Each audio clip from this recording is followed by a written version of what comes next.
Good morning, Indian Hills. Dr. Christensen here with your Monday message. Hey, today we are going to start Mindful Mondays. So you'll learn different techniques to work through mindfulness techniques. Mindfulness is really just being in the moment and recognizing what you're doing right now. So if I'm being mindful that I'm being recorded and that I'm talking to you and that I can see a beautiful day outside the window that I'm looking at. So I'm just being really mindful of the moment. I can also be mindful of my breathing and mindful of the different things that I'm observing with through hearing or through sight, through touch. So just being very present in the moment instead of distracted and have our minds be somewhere else. So we'll start Mindfulness Mondays today. Today we're also going to have a lesson on vaping, and that's another really important topic we should continue to have conversations about. On Tuesday, we're going to start our one word exercise. So it's the one word that you really aspire to be or do for the rest of this school year.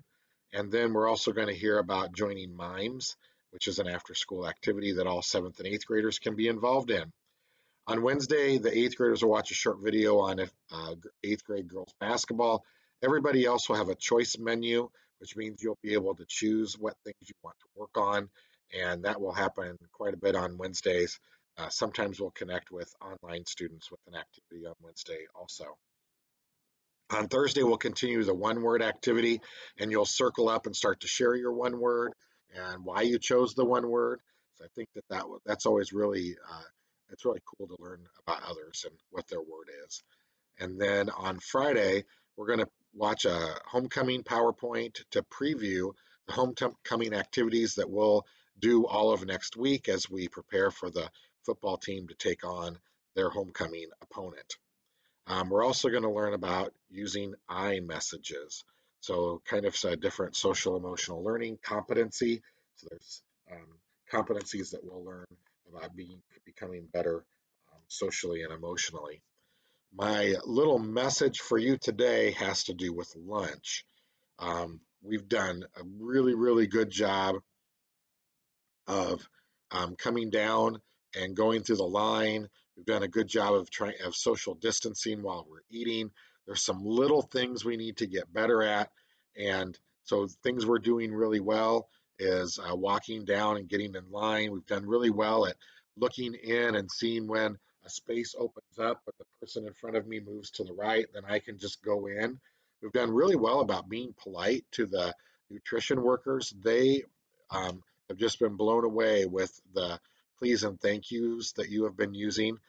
We've done really well at carrying our trays back to our room and also putting our trays in the right spot so they can be washed and used again. The things that we need to do just a little bit better at are when we sit down and we eat our lunch, we take our mask off. That's fine. When we're done eating, we need to put our mask back on whenever we get up to move. So if you're sitting and you're social distanced, you're fine to keep your mask off. And once you get up to move, the mask is on. When we move, we wear our mask during lunch. So as soon as you move, you wear your mask. I've said it enough times now. The other big thing is you got to clean up after yourself. So if you've got to spray that spot in front of you, if we're spraying the spot in front of us while we're wearing a mask in a classroom, then when we're eating and talking and the spray is coming out, it's even more important that we clean up after ourselves after we have eaten lunch without our mask on. And some of you are fighting that, and I don't get it. So let's make sure we clean that spot in front of you. Otherwise, you've left potentially some very dangerous material on that desk that the next person's going to sit at. And that is one of the main things we have to do. Wear our mask, make sure our nose is covered, and then clean up the space in front of us so that the next person is safe. If we do that, we're going to be able to stay in school and be around our friends and have an outstanding education with these teachers who care about you. All right, Dr. C signing out. Have a great week. Go Tigers.